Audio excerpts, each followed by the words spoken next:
Mountain Dew is easily one of the most successful soft drinks in the United States. For decades now, they have ranked among the top 5 best-selling soda brands in the country, controlling something like 6 to 7% of the overall market, with estimated sales of around $7 billion a year. A higher portion of those sales come from the Southeast and the Midwest, and that makes sense, considering it originated in Tennessee. Now, Coke and Pepsi have always led the industry, that's pretty cemented, but as far as non-cola products, the lead has shifted between Dr. Pepper and Mountain Dew. In 1996, after an incredible surge in popularity, Mountain Dew surpassed Dr. Pepper, but then exactly 20 years later, Dr. Pepper pulled back ahead, so it's been a close race for a while now. Before I go any further, I realize Mountain Dew isn't for everybody. It is high in sugar and caffeine and artificially colored a bright yellow, but even if you relate to Homer Simpson being repulsed by it and would much rather drink crab juice, I hope you can still see it as being a fascinating success story. The way that Mountain Dew has evolved and remained relevant through so many decades is impressive, so in this video, I want to talk about the history of Mountain Dew while outlining what I believe to be 5 of the biggest reasons behind its success. Starting off with the citrus flavor. Not to be confused with lemon lime sodas like 7-Up or Sprite, Mountain Dew contains orange juice along with extra caffeine and other flavors to give it a distinctive taste that is almost hard to describe. In 1932, there were 2 brothers named Barney and Ollie Hartman who operated an Orange Crush bottling plant in Augusta, Georgia. Outside of work, they liked to drink whiskey mixed with a locally produced lemon lime soft drink called Natural Setup. When sales slowed down during the Great Depression, they were forced to shut down and move up to Knoxville, Tennessee, where they soon took control of a different plant that bottled Pepsi Cola. Well, that lemon lime soda, Natural Setup, wasn't available in Knoxville, so the Hartman brothers started making their own version of it that they would distribute to friends and family, but they didn't make it available commercially until 1948. When they did, they called it Mountain Dew, and that marks its official debut on the market, but remember, it was still a pretty standard lemon lime soda. There was nothing too unique or proprietary about it, so it didn't sell that well. The following year, one of those brothers, Barney Hartman, died, and that did not help the situation. By 1957, the company was struggling. The Mountain Dew trademark was practically worthless, so they sold the rights to it to a Virginia company called Tip Corporation, reportedly in exchange for a $7 meal. It's hard to believe that the Mountain Dew trademark was sold for the price of a meal at one point, and that shows how unremarkable it was before that distinctive citrus flavor, which, by the way, was adopted while it was part of the Tip Corporation. There is some debate out there as to whether the new flavor was created as a result of market trials and taste tests, or if they took an existing formula and rebranded it, but either way, Mountain Dew now had that distinctive citrus flavor. It was unlike any of the other popular drinks on the market, so it quickly became a regional favorite. My point here is that Mountain Dew existed on the market for about a decade as kind of a copycat lemon lime soda, and it wasn't until they started using the unique citrus formula that things really started happening. And I mean it when I say things started happening. The next reason on my list is that in 1964, Mountain Dew was acquired by Pepsi. Probably the biggest single reason on the list, because they are clearly a company that can build a soda brand. Leading into the deal, Pepsi was having some trouble in that their growth rate was slowing down. They just hired a new CEO named Donald Kendall, who would lead the company for the next 23 years. Over that time, he helped orchestrate some big landmark deals and turn them into a massive business. I recommend this video I made if you want to hear more about the size of Pepsi, but one of his first moves and kind of a launching point was to acquire Mountain Dew, start distributing it nationally, and advertise it heavily. By the end of that decade, Mountain Dew had become the fastest growing soft drink in the country. Their sales had more than quadrupled, and it has continued to be their second best selling soda, behind only Pepsi itself. Maybe this is an odd comparison, but I still think it's interesting that Mountain Dew sales today are 35 times higher than the sales of the entire Pepsi company at the time of the acquisition, showing how much smaller everything was comparatively back then. Next up on my list is rebranding, because seriously, I challenge you to give me an example of a more dramatic rebrand than Mountain Dew. Hear me out here. Early on, their mascot was named Willie the Hillbilly, and all of their branding had a similar theme. I know that might sound kind of random, but it actually made perfect sense at the time. Remember, the product fact originated in Knoxville, Tennessee as a mixer for whiskey. In fact, it is named after a slang term for moonshine. That term was widely used back then. There's even an old folk song called Good Old Mountain Dew that was later made famous by Willie Nelson and used as the basis for the first ever Mountain Dew commercial in 1966. I mean, this is extreme stereotypical hillbilly stuff right here. This guy in the commercial is really bad at shooting turkeys until he drinks Mountain Dew, and then he's really good at it. And I wish I were kidding when I say that the song from this commercial is just stuck in my head. It is not going to come out. After nipping at that good old Mountain Dew.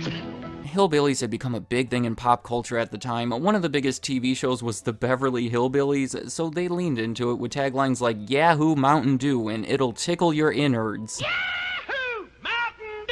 Oh my goodness. So even though it all made sense and it gave them a comedic identity, it may not have been the most widely appealing. Going into the 1970s, they set out to target a younger, more active demographic by changing their logo into something that much more resembles the one that they have today, and changing their campaign. The next one was potentially a little misguided, where they showed a bunch of people doing everyday activities without shoes on because the soda gave them that barefoot feeling. You know, it's so good it'll knock your socks off and make you want to relax. Looking back on it, we could see that focusing on people's feet during a soda commercial may not have been the greatest idea, but they ultimately found success with the tagline, Hello Sunshine, Hello Mountain Dew. The commercials would show young people running around and having fun in nature settings, and throughout the 1970s, they almost quadrupled their sales yet again. By the 1990s, they just continued building on that youth, active lifestyle image by sponsoring the first X Games and coming out with new taglines like Get Vertical, and the one that I remember the most, Do the Dew. That was pretty iconic, right? Mountain Dew has evolved their branding to appeal to new demographics, and that has been a huge part in their efforts to grow and remain relevant over the past 60 plus years. Today, they are even heavily associated with the video game world. That is a world, by the way, that did not exist when Mountain Dew was first emerging. An example would be when they came out with Game Fuel to go along with the release of Halo 3 in 2007, and then they came out with Mountain Dew Amp Game Fuel about a decade later as the first ever energy drink specifically for gamers with a no-slip grip, resealable lid, and ingredients shown to improve accuracy and alertness. I don't know about all of that, but it is going to lead me to the next reason behind their success: multiple variations. Mountain Dew is now widely known for releasing uniquely named, aggressively advertised, oftentimes colorful variations of their products. In the 1970s, they released a caffeine-free version, then in the 1980s, it was a sugar-free version, but that's all very standard, almost the exact same thing that Coke and Pepsi were doing. But then, in 2001, they released cherry-flavored Code Red, and it was so successful that they kept creating other variations. Sometimes it would be seasonal or only available in certain places, so it was a great way to spark conversation about themselves and get people to run out and buy the new product that they've been hearing so much about before it's too late. Some of the more notable ones would be in 2003, orange-flavored Livewire was available for the summer and then kept coming back every year before it was finally made permanently available. Very similar to grape-flavored Pitch Black that was released for Halloween in 2004. That same year, they released probably their most popular variation, Baja Blast. That one was specifically made to be sold at Taco Bell as a way to raise restaurant sales of their high-margin fountain drinks, and then after a decade it was finally sold in stores for a limited release, and then after another decade, to celebrate their 20th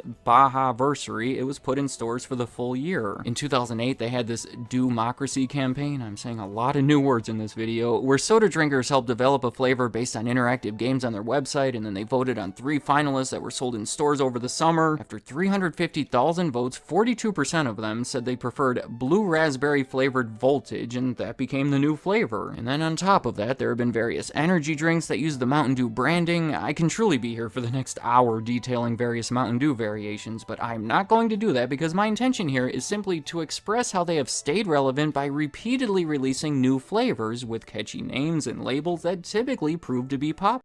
7-Up. I think of them as kind of like the soda that has been left behind. Now, I realize we all still recognize the brand, and given the fact that they're still sold practically all over the place, I think it would be unfair to call it a total failure. But at the same time, I don't think there is any other soda brand that has experienced such a drastic decline. Given their current state, you may be surprised to learn that there was maybe a 30-year span starting in the 1940s where 7-Up was widely considered to be the 3rd best-selling soda in the United States. Almost anybody at that time could have told told you that. Coke and Pepsi were at the top, of course, while 7-Up was out there doing their own thing as the biggest non-cola product, or as they called it, uncola. That was actually a really significant word that I will be talking more about, but the last 50 years or so have not been great for 7-Up. In the 1970s, they started losing popularity, and by the end of the 1990s, they had slowly fallen in the ranks to become the 9th best-selling soda, which is more or less where they remain today. There's been so much happening with 7-Up over the years that I'm excited to talk about. See, the brand goes all the way back to the 1920s. It was created by Charles Grigg, who already had extensive experience in both advertising and soda creation. A decade earlier, while working at a manufacturing company, he had invented an orange-flavored soda called Whistle. However, disputes with management caused him to quit his job and leave that creation with the company. A similar thing happened again where he created another orange-flavored soda, this time called Howdy. He left the company he was working for while he created it, but here he was able to take his invention with him and start his own business that would sell it. The issue there was that Orange Crush was already well established on the market and difficult to compete against. So as Howdy struggled to find customers, Charles Grigg spent a couple years creating a much more unique lemon-lime flavored soda, and once it was finally introduced in 1929, it had no major direct competitors. No one else out there was mass-producing a lemon-lime flavored soda like that, so 7-Up stood out to the customers. Actually, it wasn't called 7-Up at first. It had a much more ridiculous name. It was called Bib Label Lithianated Lemon Lime Soda. He chose that name because, like many others at the time, he wanted it to be perceived as a health drink. It actually did contain the drug lithium, so in the early years, it was commonly bought by people looking to stabilize their mood or seeking other potential health benefits. But thankfully, within a few years, the name was changed to 7-Up, though the exact origins behind that name have never been confirmed by Charles Grigg or the company itself. Different theories suggest that it was meant to reflect the 7 ingredients or the 7-ounce size of the bottle. I guess he may have seen cattle branded with a similar mark and like the looks of it, I don't know. My guess is that he just felt that the name 7-Up was both catchy and memorable, and maybe he even wanted a bit of mystery surrounding it. Either way, the unique flavor, the catchy name, and the perceived health benefits all helped 7-Up become one of the country's biggest soda brands. In the 1950s, they actually worked with Disney on a marketing campaign that featured a rooster named Fresh Up Freddy. He was an entertaining mascot that was featured during a popular Disney TV series called Zorro. It made the drink much more popular with children, and I believe that helped lead to the classroom game called Heads Up 7-Up. I don't know if you're familiar, but the teachers used to have us play that in elementary school in the 1990s, so that goes much further back than I would have thought. Now, the late 1960s is when 7-Up reached their absolute peak, and that is mostly due to one of the most effective advertising campaigns of all time. 7-Up started calling themselves the Uncola as a way to separate themselves from Coke and Pepsi, who were obviously both colas. Already, seemingly a smart idea, but to fully understand the genius of it, you have to consider the culture and the overall mentality of the younger generation at the time. This was during the Vietnam War and the Civil Rights Movement, when hippies were all over the place challenging authority and severely questioning the government and the established way of thinking. I don't want to make this a US history lesson about the 1960s, but you get the idea that it was becoming part of youth culture to challenge the standard. So, in 1968, when 7-Up positioned Coke and Pepsi to be the popular standard and themselves to be the outside alternative, that really resonated with the younger people. Maybe the most famous commercial of the campaign featured actor Jeffrey Holder, the first black actor to be featured in one of their commercials, by the way, cleverly comparing cola nuts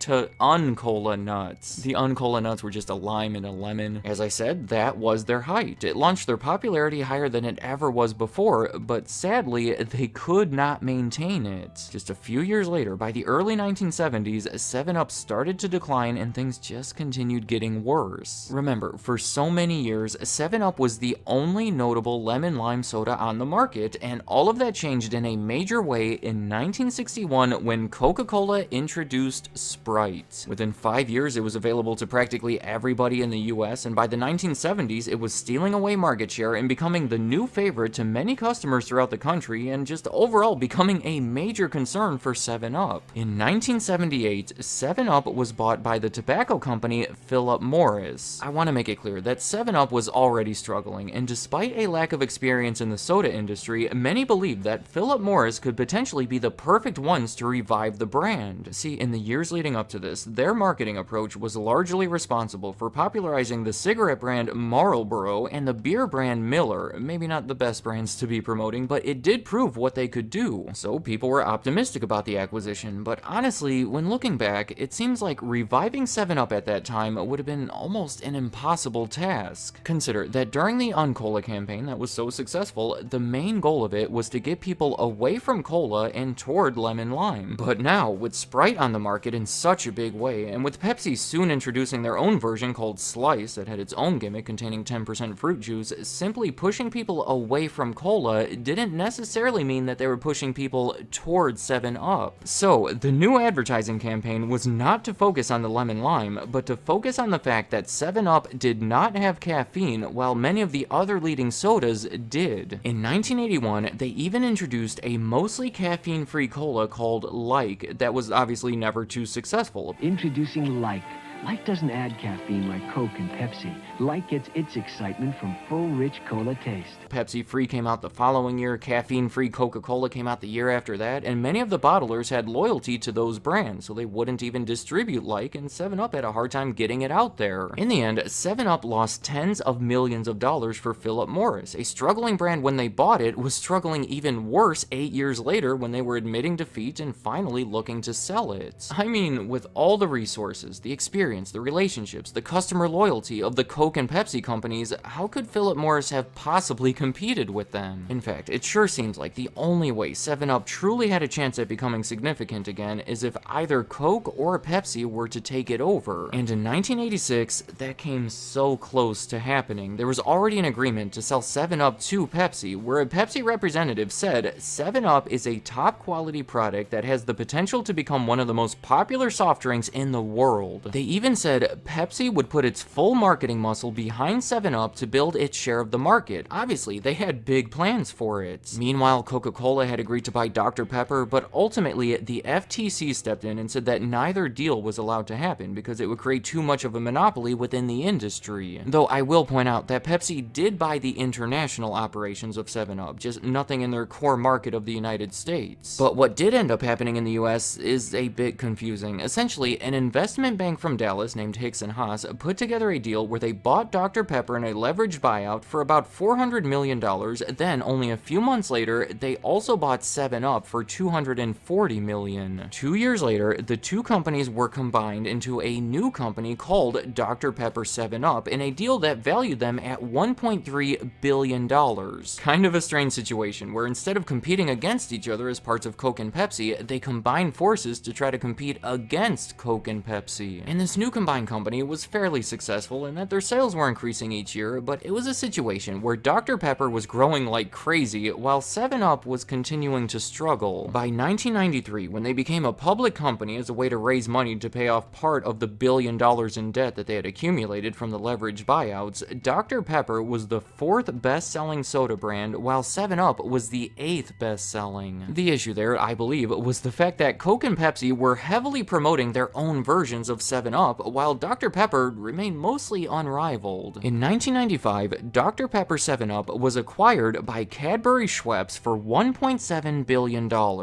They were famously a candy company that had been slowly acquiring all of these soft drink brands, including Crush a few years earlier, so that's pretty interesting how 7-Up finally teamed up with the brand that indirectly helped inspire their creation in the first place. Clearly, the attractive part of the acquisition was the Dr. Pepper brand, and this is where 7-Up really started to get lost in the shuffle. I mean, look at how the New York Times reported the deal. They didn't even think 7-Up was important enough to mention in the headline. 3 years later, 7-Up had their first ever formula change. Another bad sign. I think it was subtle though, just giving it a stronger lemon lime flavor, and they dropped their Uncola slogan as an attempt to attract younger customers. That Uncola campaign had been so effective in connecting with the youth of the 1960s that by the 1990s, those same people were the ones buying 7-Up, just 30 years older and giving the brand the reputation that it was for older people. In 2008, Cadbury Schweppes spun off all of these beverages into their own company that was named Dr. Pepper Snapple Group, again being overshadowed by the other brands, and finally, 10 years later, that company was bought by Keurig for over $18 billion,